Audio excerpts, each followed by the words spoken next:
Hello and welcome to Hungry for More, edition number 10. And it's hard to believe that we've got 10 episodes under our belt here and rolled up our sleeves once again to talk about the faith and to encourage you, the listeners, to become hungry for more information about the faith. And today we're going to have a great guest, James Littleton from Forming Faithful Families. And he's going to be sharing with us his story, some of his testimony, and some of the work he's been doing to form faithful families. So we're very excited. We had James on our network a number of months ago. He spent some time with Joe Miller, and they were sharing a bit about the faith. And so we thought we'd bring him back and, of course, just talk about those issues that are ones we want to struggle with, about having more children, about being open to life, about sharing our faith in this culture that wants to reject it. So we're going to give you some wrestling moves today. We're going to show you how to engage the culture. And James is a great coach with that. And of course, I want to thank Guy Stevenson once again. We had a little contest last week program. We were giving away copies of Freedom Under God. And we had the still testing question where we asked what the 4 cardinal virtues were. And the first 2 people that went into the chat room got the answer right. We gave them a copy of this book. And so we want to congratulate. And I've got this here. It just excuse me here. I'm always the full of the glasses, just these mature eyes. I want to thank and congratulate Anna Esteveo from Preston, Ontario, Canada.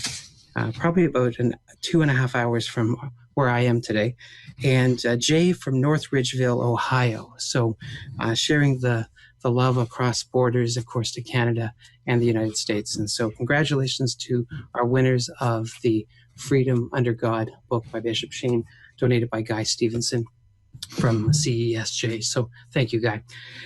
And of course, if you'd like us to give out a plug or a shout out, by all means, just email me at al@fiatministriesnetwork.com. It's actually up on the screen there underneath me. I hope I got it right. And so without further ado, I thought I would bring into our studio James Littleton, all the way, I want to say, from Frankfort, Illinois, if I've got that right. James, welcome to the show. And of course, I want to say happy holidays, but I want to say happy Advent season. Welcome to our show. Thanks so much for having me, Al. It's a privilege. Yeah, it's great to see you're in your studio there. We, of course, I think one thing, when you have good microphones, you pick up everything, you pick up the knocking on the door, the telephone in the next office. It's the beauty of having good quality microphones. And I see you've got a great mic there, and you're in your little studio. I know where some of your Radio Maria shows are you craft them and send them out. So it's great to see you with the technology being used.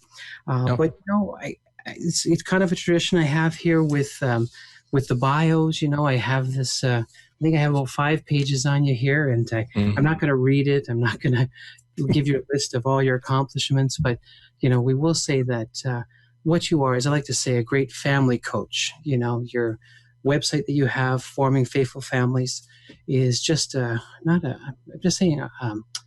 buffet. I love food, so there's a lot there, and we're just going to touch on a few things today. We can't do them all. There's about 20 things that you share about, but by all means, maybe we can start a little bit. Maybe tell us, where you've been, how you got here, how the Lord's worked in your life. I know you have a conversion story. We all have a conversion story. Maybe, James, spend a few moments and share with our listeners here today what God's doing in your life. Well, I grew up, I was raised Catholic in a Catholic family on the south side of Chicago, 5 brothers and sisters, including myself. But my parents, like a lot of people at that time, just entrusted us to the Catholic schools to be formed in our faith. And it wasn't really practiced outwardly in our home. So I grew up going to a Catholic grammar school. And then about age 13, I just really became a very sinful person, kind of a juvenile delinquent. I mean, at 13 years old, you could find me walking down Western Avenue on the south side of Chicago with a bottle of wine under my coat and a cigarette dangling out of my mouth, looking for mischief and vandalism and worse things. So that went from bad to worse for many years. And the first saving grace I had that really saved me from spending either my life in jail, I think, or dead, or both after I went to jail. I met my wife, Kathleen, and I met her down at the University of Illinois at Champaign. I didn't attend the university to study, but I went there for the parties at that time and saw her across the room. To make a long story short, I said to my friend, I had a moment that was a movement of the Holy Spirit, although I had no idea what it was at the time. And I knew with certainty she was going to be my wife. And I told my friend that. And then I walked over across the room and I told Kathleen that. And had there been cell phones in those days, she would have dialed 911, thinking that I was a nutcase. And she didn't want much to do with me, but I persisted for about 2 years, eventually won her heart. And I guess it was proven to be a movement of grace by the fact that we've been married now for 31 years. We have 19 children, 14 living, 5 in heaven, and 1 grandchild thus far. So a lot of fruit by the grace of God in our lives. But when we had 5 children, I heard a report that the Blessed Virgin Mary was appearing at a cemetery in suburban Chicago called Mary Queen of Heaven Cemetery. So I packed the kids and Kathleen in the station wagon just to go over there to see if we could see some signs and wonders, not because I was devout. And we went over there, didn't see any miracles. However, miracles did occur in my heart because another powerful movement of grace where I was so moved by the piety of the people there who were praying fervently, and something happened in my heart. I know the Blessed Mother interceded for me. The Holy Spirit poured his grace in. Someone handed me a holy card of 15 promises of Mary to those who pray the rosary. Excuse me. So I took that holy card, took it home, put it on my dresser, and left it there for about a year before I did anything about it. But I would walk by it once in a while and say, I really should start to pray the rosary. But I didn't know or remember how. So eventually I went to a Catholic bookstore, got a pamphlet or something on how to pray the rosary, and began to pray the rosary 1 whole decade on the way to work, turning off the radio for the whole 2 minutes as I rushed through Our Father, 10 Hail Marys, and a Glory Be.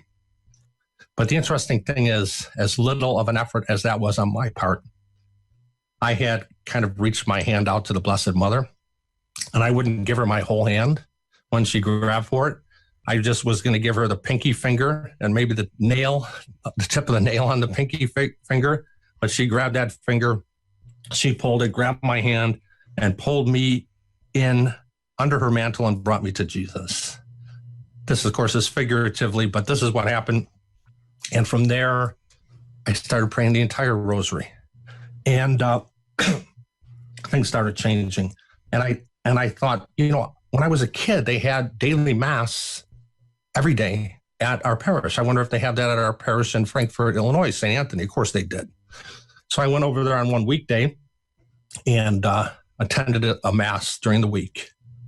Another major movement of grace in my life, because when I did, I just sobbed. I sobbed through the mass from being overwhelmed by the movement of grace and God's love.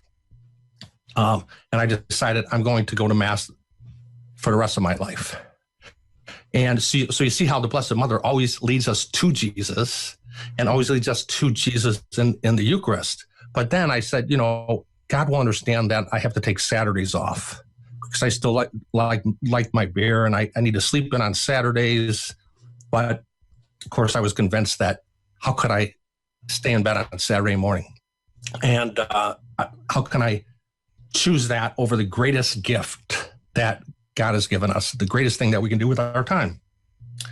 And then I was attending Mass on a daily basis, and God moved me to realize that how could I go to Mass on a daily basis if it was the greatest unimaginable thing and leave my family at home? Of course, it was easier to go by myself and to meditate and not be distracted with little children and so on. But I was moved. And so I started bringing the children.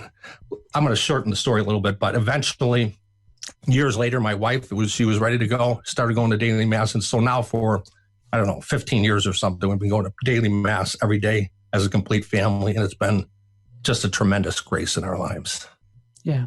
So you see, I mean, I sit back and I listen to your story and I go, I've heard this story hundreds of times. Oh, really? The way our Lord works, the way Our Lady works. Of course, the Blessed Mother has this way about her to point us to Jesus. Yeah. I mean, your love of the Mass and then wanting to share it with your family, not leaving them home, take them with you. Yep. And, I think I'm blessed that I'm one of 12 children. So, you have 14 living children right now. And so I'm sure you bring all 14 to Mass. We brought, 12 to Mass. And it was, well, I appreciated the attention we were getting. It was great because it was this witness to the world that it is beautiful to have large families and that your kids do have clothing on their back. It may be secondhand, it may be this, but you interview the children. We were the first to say we're the happiest kids on the block. We're the happiest kids in the block. And maybe we'll talk a little bit about this whole idea of, having large families. I know you wrote a book, 12 plus 2.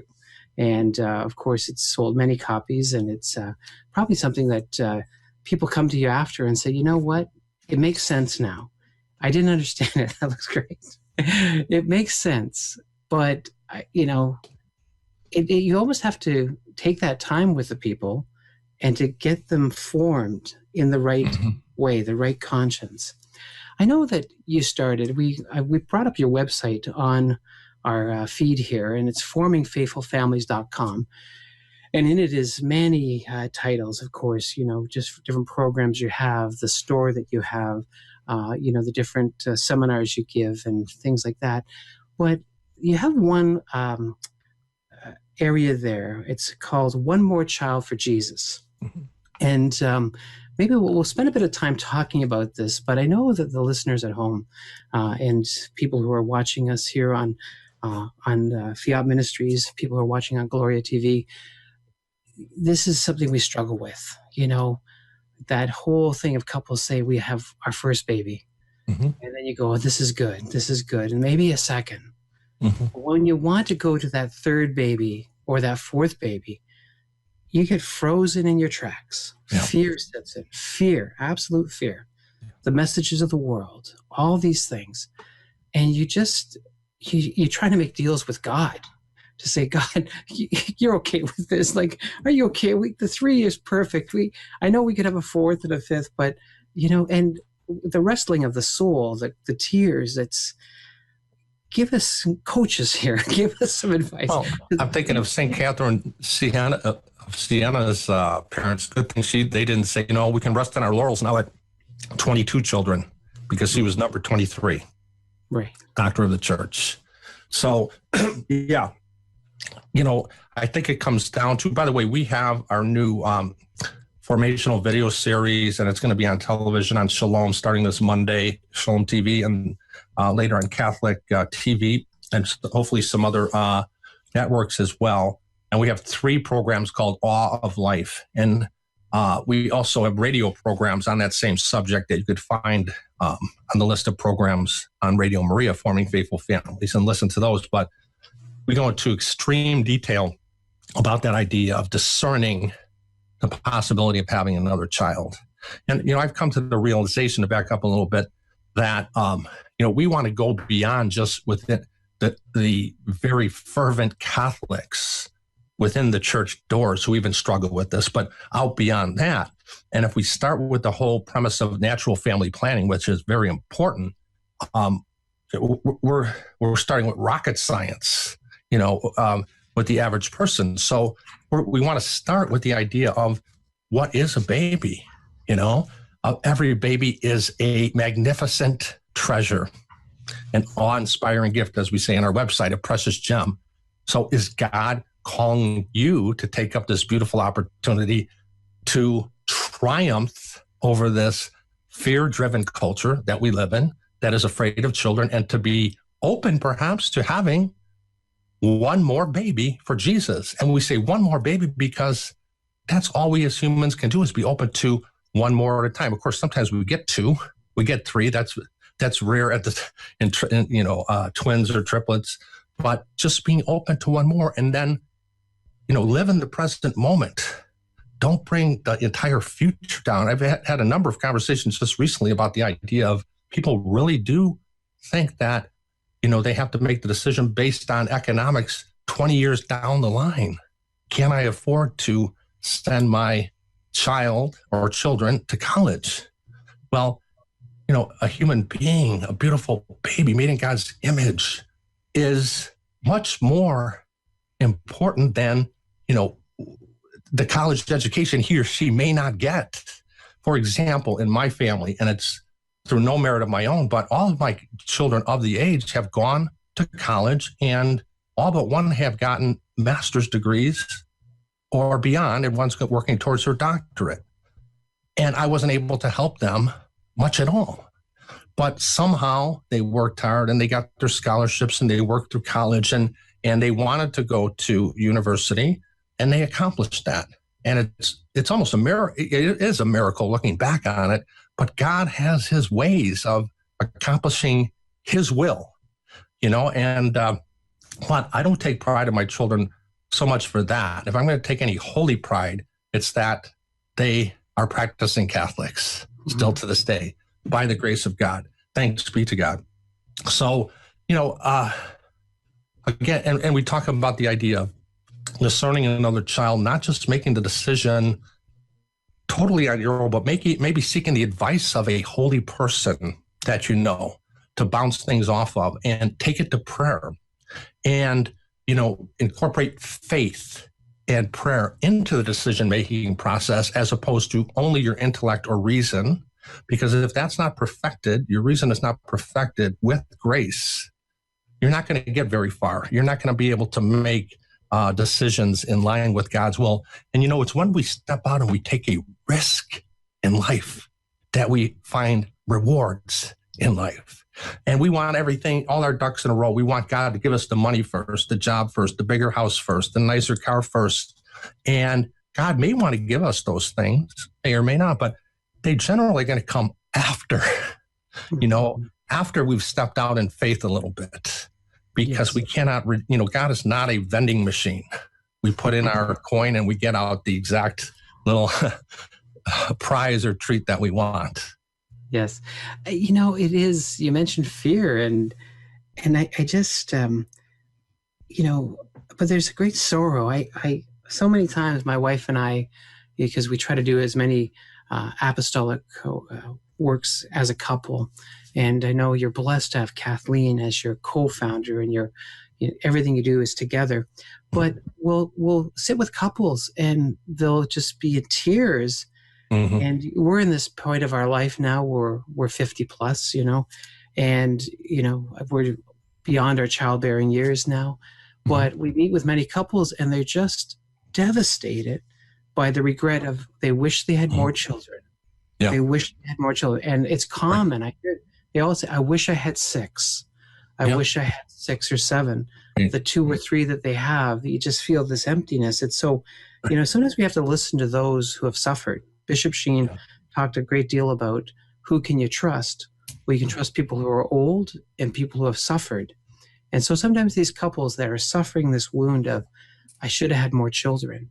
Mm-hmm. Let's listen to them. Let's ponder that. And for these young couples that are in a bit of fear, to just trust, and God will see you through. Just as you mentioned about your child's college education, and again, I think for us, being again one of 12 children, we were self-starters. We knew that if we didn't do it, no, mom wasn't going to do it for us. Dad wasn't going to do it for us. They were busy. And it's amazing what that environment breeds.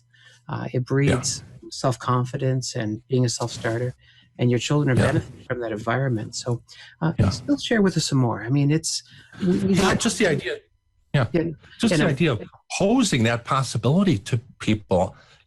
Had someone proposed the beauty of the possibility of another child to those individuals who are now living regrets, might they have done something different?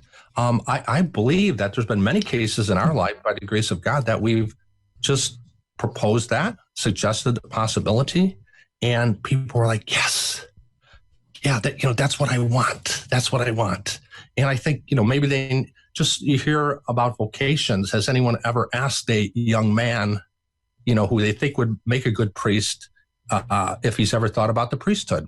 And maybe that's what it takes. That's the piece of the puzzle that gets him over the hurdle to discover his vocation and take the risk and step out. Well, it's the same thing, I think, with the same premise with the possibility of another child. But it really does come down to, seeing the reality of what a child is. I mean, God has shared his creative power with us as human beings, as married couples. And he subjects his desire to pour out new life to the generosity and a little bit of risk taking on the part of human beings. So, what an awesome power. And then artificial contraception comes into play, and, through artificial means, that power is killed and snuffed out, or through sterilization. If you're listening to this or watching this and, you're on contraception, that can be stopped, and repented of, and you can move forward. If you're of childbearing age, if you've been sterilized, husband or wife, it is possible to try for a reversal. It's not strictly required of the church in order to be forgiven of your sin, but I've heard many stories of people being healed deeply in their marriages, in their spiritual lives, by stepping out and doing something to correct that mistake. That we could say it's a sin; it's objectively a sin. But the people in this culture, they're just have they ever heard that? Some of them, although I think deeply in our interior, we realize, according to the natural law, that it's not right to sterilize ourselves. Yeah, I think what I try to say to people is that, you've been lied to. Where did you get that information? I mean, you and I and many people have read the papal documents, Humanae Vitae, of course, the writings of these three great holy fathers, St. John Paul II, Pope Benedict XVI, and now Pope Francis, all promoting the culture of life, accepting life. And I think of this with this current Pope Francis. He's, asking us to get messy, to kind of think out of the box. And I'm seeing now, we've had two generations of what I call professionals, where it was all about the position, getting the good job, making the good salary, getting the stuff. And I'm starting to see now in children this thing of, I don't want that. I want to do something different. And I'm seeing this new crop of young couples come forward and say, we're going to have 5. And then we might think about, slowing down. That's the number Kathleen and I said we were going to have. Yeah. And so God bless you for that. And so again, this One More Child for Jesus. I mean, I know you've put it on Facebook and it's part of your ministry on the website, but how do you implement this? How do we promote that? It's because this is great. This is stir the pot. This is great water cooler conversation, coming on Monday morning to the office saying, I was thinking about One More Child for Jesus. What do you think? Well, you put it out there, and Al, you don't always get the feedback on it, but you put it out there, and I know a lot of people have seen it, we've had a lot of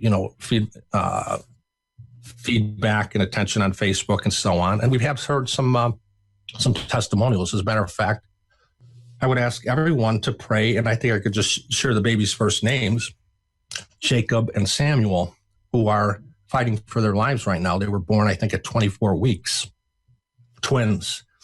And the parents, will keep them anonymous at this point, but I'm sure they'd appreciate your prayers. They contacted us and said somehow they became aware of One More Baby for Jesus. And they took that to heart, prayed about it, and decided to be open to another child. And God gave them, in fact, 2 children, and they were born early at 24 weeks. And just miraculously fighting through. I think they were probably born about a month ago, and they both have survived, but they're fighting through many, challenges. So we're praying really hard, and I've asked the Blessed Mother to take these children as a special case, and we're asking Archbishop Fulton J. Sheen, and I'll ask him again right now to please take care of this for us and for these parents who were so generous. But once that child is conceived, the sperm and the egg meet, and there's one cell. God breathes his spirit into that child, and you have an eternal being now, don't you? And the life may be short, it may be long, but either way, we're heading for eternity, every one of us. So It's a beautiful thing. Amen. And I thank you for bringing the Venerable Fulton J. Sheen into the conversation and into this prayer. Of course, he has great experience, beautiful relic, great experience with, think of the miracle, of course, of James, baby James. I call him baby James, but James Ingram. And we had his mother on Fiat Ministries here. It was episode 2. And she shared this great testimony of her boy, of course, being dead for 61 minutes and praying for the intercession of Fulton Sheen and this miraculous, of course, coming to life. And this child, of course, has no signs of any, retardation or dystrophies or anything. It miraculously came to life and miraculously healed a very healthy 4-year-old boy now. So Bishop Sheen is very good on these young babies. He does a great job. So praying to him. And, speaking of Sheen, of course, I'm biased. I'm very biased. Of course, working for his cause and doing some apostolic work here in Canada, promoting the teachings and the writings of Fulton J. Sheen. Tell me about your Sheen experience. Tell me about, I know you quote him often. You use him on your Radio Maria show. You use him in life. Maybe just give a few moments before we go on commercial about, Venerable Fulton Sheen and how he's touched your life. Well, I was introduced to him shortly after my conversion that I mentioned that happened in 1991. And a gentleman came up to me after daily mass, and he handed me a cassette tape in those days. And it was on the Holy Hour by Fulton J. Sheen. And so I took it and listened to it and was just blown away. And that started me on my Eucharistic adoration for life at that point. Although I can't say I've always been true to a holy hour every day. I have many times during periods of time, and I try to get, by the grace of God, every day to spend some time with our Eucharistic Lord. And I think I'm a slacker because I think it is worth spending the entire hour, and I want to get back to that. But then I just began to devour every audio I could find from Archbishop Fulton J. Sheen, and I thought I found them all, but I think you probably know of some that I haven't heard before. But I just love him. He's been my spiritual director in heaven. I asked him to be my spiritual director in heaven. I have had spiritual directors for many, many years, although I'm between directors right now. But I asked him to be my primary one and kind of fill in and guide my life.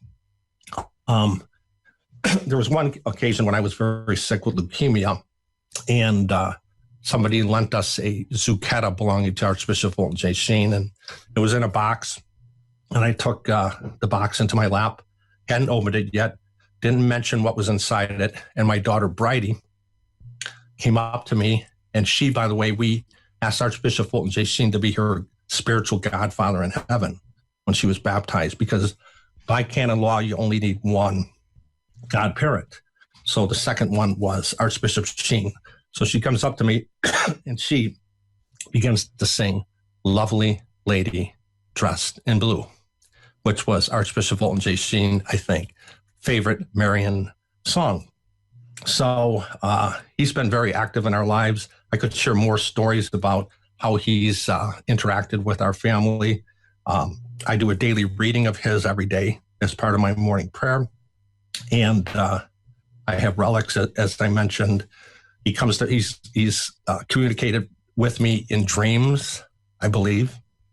And I've really kind of fashioned my whole apostolate. I'm no Archbishop O.J. Sheen, but I fashioned my apostolate along his lines in terms of the way I try to deliver my radio programs and television programs and talks, and including stories and so on, like he did. And I use a lot of his material, and I give him credit for it. Yes, and very good recommendation to recommend him as a spiritual director. I mean, I look to him as you know, again, my daily guide. He's that visiting parish priest that came and gave me a mission, and I just said, "Can I follow you? Can I go see where your next is?" And just devour his talks, just devour everything I could find on Fulton Sheen, and it doesn't matter if you listen to the talk through 2, 3, 4, 5 times. Is there something new in it every time? And maybe that's my Christmas tip to everyone: is just start to listen to Fulton Sheen. Start to read his books. Lots of websites. Of course, you can go to my website. A shameless plug here: www.bishopsheentoday.com. Because we need him today. We need him today. Bishopsheentoday.com. And there's 300 audio talks, YouTube videos, everything. So a great spiritual director and guide. And I'm glad to hear that story about your daughter, the Zucchetto. God is a show-off. He is a show-off. He's always doing that. Yeah. So it is great. Now we're going to take a short commercial break. Here. Of course, our sponsor, Verbum, the great software that many people use. I know I use it every day in just doing my daily readings and a few devotions here and there. And so we're going to be right back with James Littleton from formingfaithfulfamilies.com. And please stay tuned. Take care. Catholicism is beautifully deep and richly complex. We participate in the tradition daily. But how can we better understand it? Verbum answers your questions in light of the tradition, organizing centuries of Catholic thought and presenting it quickly and accessibly. Every result and citation is a link, so no work stands alone. Go from the Catechism to its sources, from Vatican II to Doctors of the Church, and from there into the Scripture itself. Verbum syncs across devices, so you can bring the fruits of your study with you and always have access to its powerful tools.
Hello and welcome back to Hungry for More. I'm your host, Al Smith, and I want to thank you for joining us for this edition of Hungry for More with our guest, James Littleton. Of course, we're excited here at Fiat Ministries. We're always trying to add, more programming and more, make it more Catholic, we like to say. Not that it's Catholic, not Catholic enough, but, so we have the Rosary every day, Chaplet of Divine Mercy at 3 o'clock in the morning, at 3 o'clock in the afternoon, and of course our Rosary twice a day. So come pray the Rosary with us, come pray the Chaplet with us on Fiat Ministries. And so our thanks to Divine Mercy Rosary.com and for them sharing that great. It's a great, there's so much good artwork there. You just sometimes lose yourself in the prayer because the art is so beautiful. And so again, join us here at 3 o'clock in the afternoon, 3 in the morning. If you're one of those nighthawks and you want to pray, we're there for you. So bring back James Littleton, of course, from formingfaithfulfamilies.com. And again, when you visit your website, James, there is so much there. But I'm very excited about two things we'll talk about here in the second half of our program. The video series that you created with your wife, Kathleen, that's being distributed across North America and Canada, United States. A great series that you've put together. And talk about your little store, the family store too. But let's spend times on this whole thing that your wife and you decided to say, we need to have a catechesis. We need to put something to film, something to video that can just be, I want to say parachuted into parishes, parachuted into small groups to give people something to talk about, something to learn from.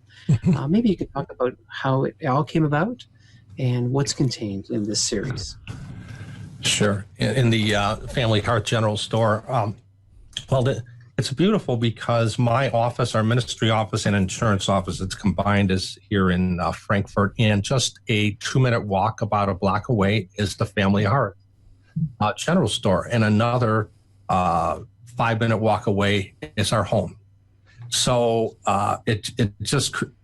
we can work together in a unified way. I can stop over and bring Kathleen lunch while she's at the Family Hearth, and I'm working here at the office. And the children after school, she picks them up at school and then brings them to the Family Hearth, and they can do their homework there.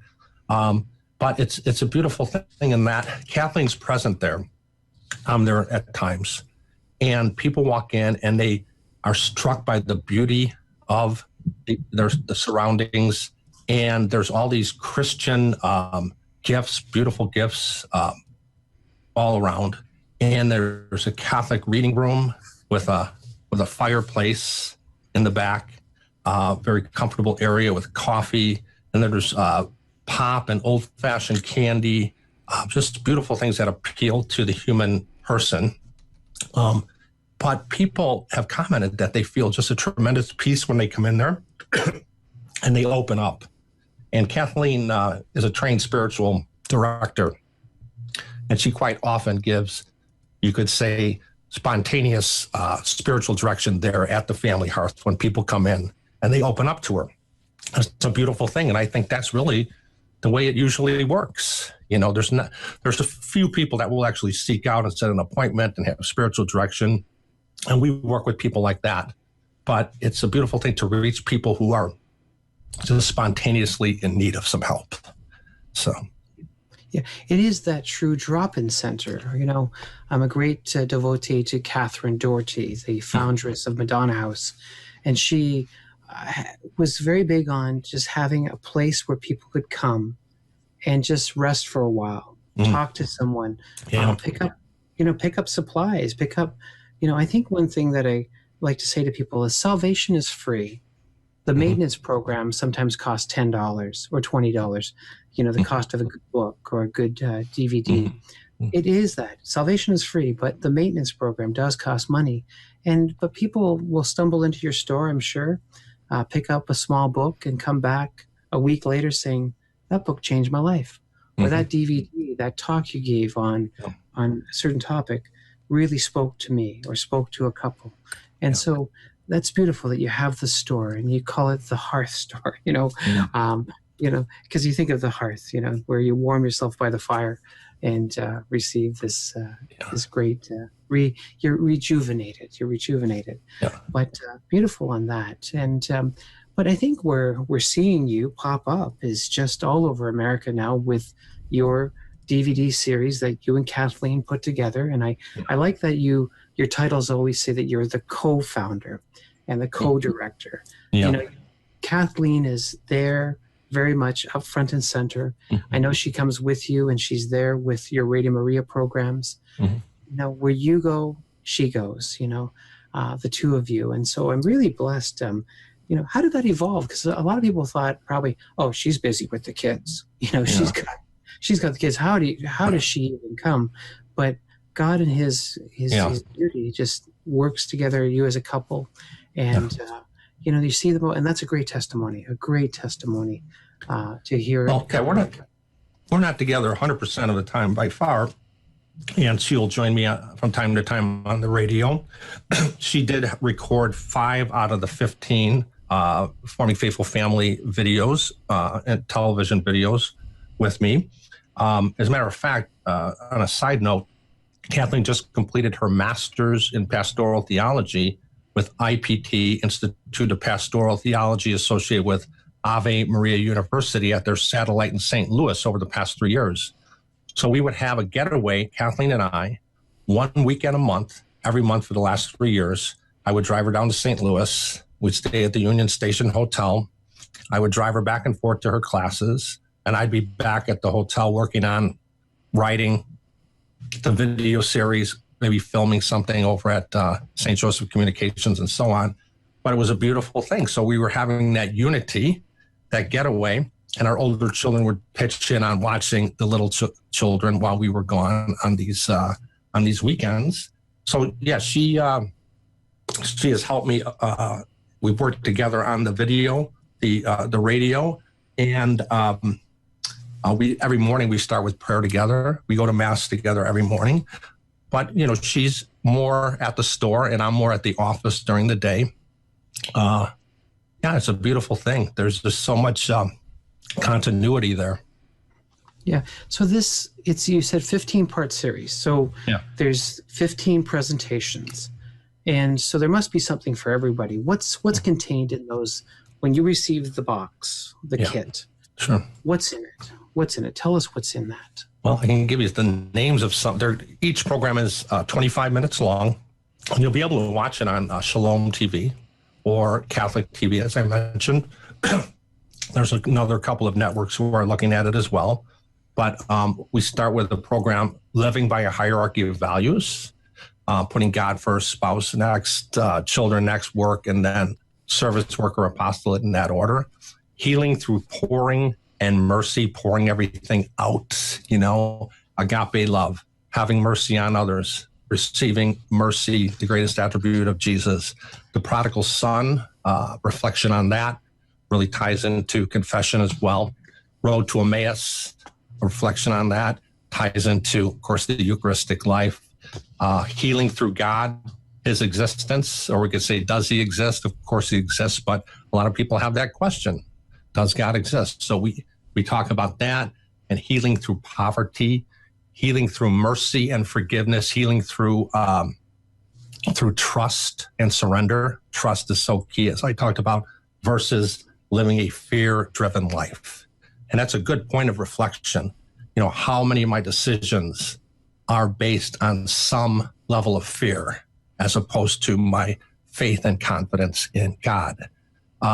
Motherhood, we've changed the name of that program to the Majesty of Motherhood. We have to update our website on that. All of Life, we devote 3 different programs to that, and we cover a very wide spectrum of different respect life subjects. One we go into a lot is the discernment of another child, another baby. And our Mother Mary, leading to the Word, healing by the bread of life, of course, the Eucharist. And the Blessed Mother is just so important and key in our lives, in our entire lives, in our family. And this ministry is consecrated to her and dedicated to Archbishop Fulton J. Sheen.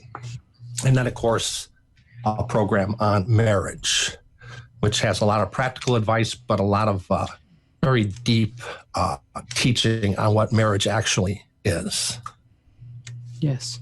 I think of, these DVDs that you've created, but, you mentioned earlier, and it just brought me back about talking about cancer. Mm-hmm. And you wrote a book about, heal through cancer and other difficulties. I'm not 100% on the title there. But when you worded that, it was like, so heal through cancer and other adversities. Yep. Heal through cancer. No, didn't you? You'd always say, well, you were healed of cancer, but you were healed through cancer. Right. Talk about that book, because there are literally hundreds and tens of thousands of cancer survivors. Mm-hmm. And I think anyone who has had cancer will talk about that journey. It's a journey sometimes you do alone. Mm-hmm. There's people around you and stuff like that, but maybe give a few insights, because that would be a great Christmas gift to give to someone who is either struggling with cancer or someone who has had cancer, wants to reflect back on. You had the chance to write some things about your experience. Yeah, but it's really not just about cancer. Cancer is the story behind really a deep spiritual journey that we're all taking. And it's designed to help and give hope to people and bring them closer to God when they're going through adversity. And there's many types of adversity. So it's healed through cancer and other adversities. So I will go so far as to say this book is going to be helpful to anyone. Unless you've never had adversity, you're never going to have adversity. And if you think you're one of those people, you're fooling yourself. We all are going to encounter adversity. So, and God, through no merit of my own, I believe he anointed me with certain wisdom through a very difficult, dark period involving a lot of suffering. And much of this book was written when I was very ill, at times very feverish. And I would get up, type for a little while, as long as I could, get back down. All the chapters, and there's about 25 or 30, they came to me in a flood all at once. I mean, I almost received the book in a flash and wrote down the titles as quickly as I could. And then my human body and mind had to flesh it out over a long period of time. So, and people who have read it have found it to be a deep spiritual book, something that helped them in their spiritual lives quite a bit. So don't look at it only as a cancer book, although most people have been touched by cancer in some way, if not themselves, a family member or a friend. Yes, yeah. And so there's that book, and then the other book was the glories, of course, of 12 plus 2, and, I just think of, because there's something for everybody. I mean, I want to say probably that book that you wrote on 12 plus 2 is more of a lighter read. It's more of a joyful read. It's a lot of, I guess comical anecdotes or something there, but I'm sure it's a great seller too. And then we have a part 2 on Better by the Dozen. Now I brought these, Al, because you kind of convinced me to do that. Okay. Better by the Dozen plus 2, part 2, lessons learned through loss and leukemia by a family of 16. Yes. Oh. Yes. Very good. All right. It's, it's funny how an hour can go by so quickly. So here we just started to talk about having one more baby for Jesus, talking about your video series, forming faithful families. I know that you speak, not just on radio, but you do lecture when invited to different parishes, different events. And so I know people can find you on your website and ask you to come and lecture and speak. And, I think of, it is the Christmas season. I think Advent season. I got to correct myself. I know my wife's very good at saying, honey, remember it's Advent. It's not Christmas season. It's Advent. We're in the season of Advent. And I think of, we were talking before we came on air about, the 4 greatest gifts parents can give their children year round. Mm-hmm. And, what can we give our kids? Yeah. If I could ask you that question, 4 greatest gifts we give our children, right, especially this time of the year. Sure. I might have to give you the abbreviated version here a little bit, but certainly we first have love, because love is, that's the key. But how do we love? How do we manifest that love? And this is the type of love that should be poured out as agape love. That's the Greek word, of course, for the highest form of love, a love of total self-giving, a sacrificial laying down of one's life, the complete pouring out of one's own blood, figuratively, or almost, you could say, actually kind of love. So this agape love can be expressed concretely through the four greatest gifts parents can give to their children. And would making star athletes out of our children or having them involved in a multiplicity of activities be one of the highest gifts? I would say no, because sometimes we can be so over-involved with our children's activities that the family's always harried and rushed and never has time for any unity or an enjoyment of each other. So the first gift is the gift of faith in God and the unswerving practice of one's religion. And for us Catholics, that would, of course, be our Catholic faith.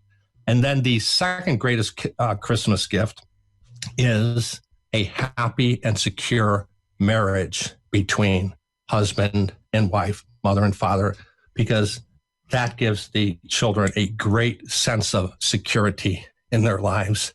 And they will tend to flourish in virtually every aspect of their life if their parents, they sense that they're united. Not perfect, not that they never quarrel or anything, but that, they're in it for life. And we always know that mom and dad are going to be there. And a word to men, especially since I'm a man, we're vowed and committed to our wives. And, sometimes things can get tough in a marriage, but, we're called to be knights. We're called to be soldiers. And what will we think of a soldier who at the first shot of battle or the battle gets tough, retreats and gives up? Stay with it. Stay with your wives. Stay with your children. Come no matter what. The third greatest gift is something that children will ask for often. It will change the entire dynamics of the family. And I'm abbreviating this, but it is another child. What a beautiful gift that is to the family. And the family will never be the same after that gift is added and received. And that happens through three persons agreeing: mom, dad, and God. So the fourth greatest gift is it's costly, but it's free. And that is being present to our children. And by present, I mean fully present and attentive to the best of our ability to them. And do I have a minute just to share a quick story that? Oh, absolutely. Yes, okay, so we have a bit of flexibility here on Fiat Ministry. Okay, it'll be short, but very early in the morning, I was praying in my bedroom, and my daughter Bridie, age 6 at the time, she's nicknamed Wings because we suspect she might be an angel in disguise. She came in, as she often does, and lay on her back on a carpeted floor in my room at my feet. This was a precious gem of a moment. And she said, "I love laying on your floor, Daddy." And she made herself extremely comfortable.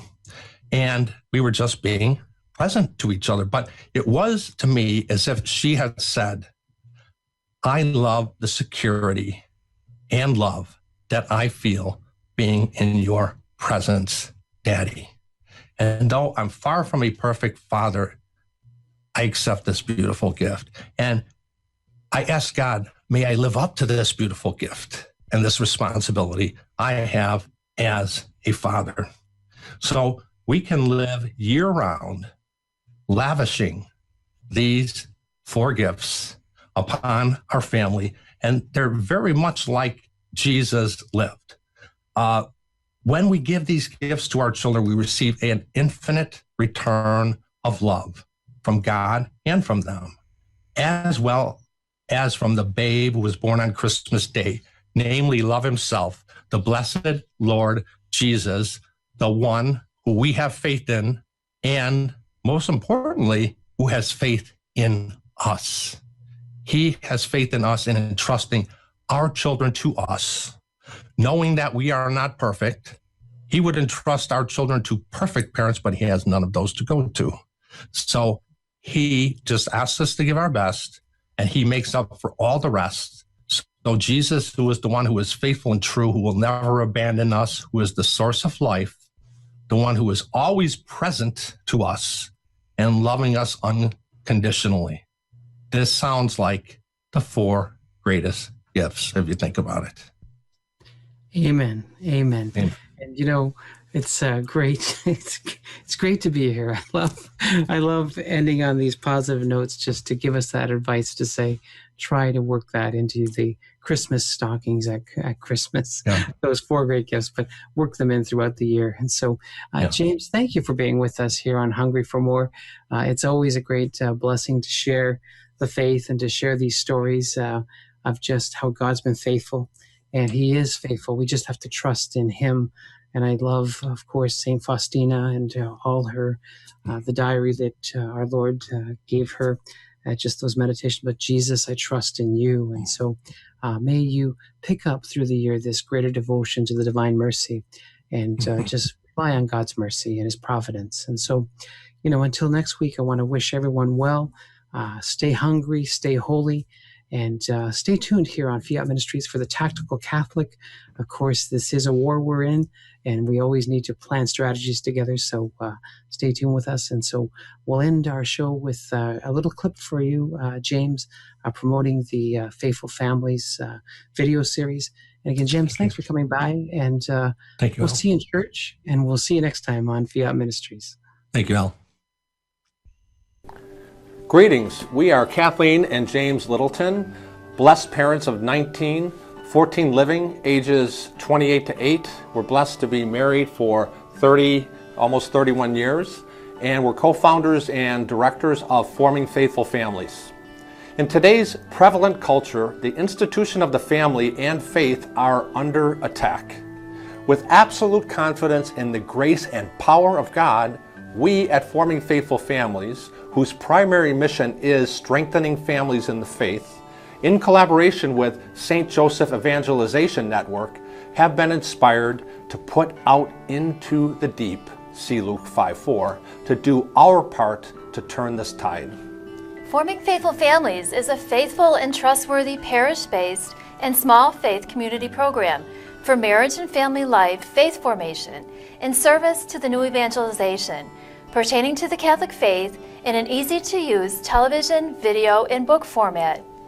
Our faith-filled educational inspiring materials and programs are perfect for any of these: lay formation and new evangelization, living counterculturally, spiritual growth in prayer, men, women, couples, or co-ed groups, pre-Cana and engaged couples, marriage, family life, and baptismal prep, creating a domestic church, healing through suffering and loss.